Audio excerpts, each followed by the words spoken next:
કપડવંજ તાલુકાની નવા બોભા પ્રાથમિક શાળામાં રક્ષાબંધનની અનોખી રીતે ઉજવણી કરવામાં આવી હતી। શાળાના બાળકો અને શિક્ષકો દ્વારા વૃક્ષોને રાખડી બાંધીને વૃક્ષાબંધનની ઉજવણી કરવામાં આવી હતી। બાળકો અને શિક્ષકો દ્વારા વૃક્ષો અને છોડને પ્રકૃતિનું જતન અંતર્ગત રાખડી બાંધી તેમનું સંરક્ષણ કરવાનો સંકલ્પ કરવામાં આવ્યો હતો।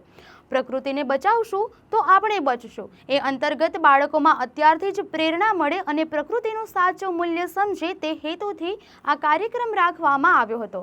હાલના તબક્કે વૃક્ષોનું નિકંદન કાઢવામાં આવે છે અને પ્રકૃતિ સાથે ચેડા થતા ઋતુઓમાં ફેરફાર, પૃથ્વી પર અસંતુલન પેદા થાય અને વ્યાપક નુકસાન થતું હોવાથી બહુમૂલ્ય જીવન પર ઘણી આપદાઓ આવે છે, જેને સમાજમાં બાળકોમાં અત્યારથી જ વૃક્ષ બચાવવાનું મૂલ્ય પેદા થાય તે અર્થે આ કાર્યક્રમ યોજાયો હતો।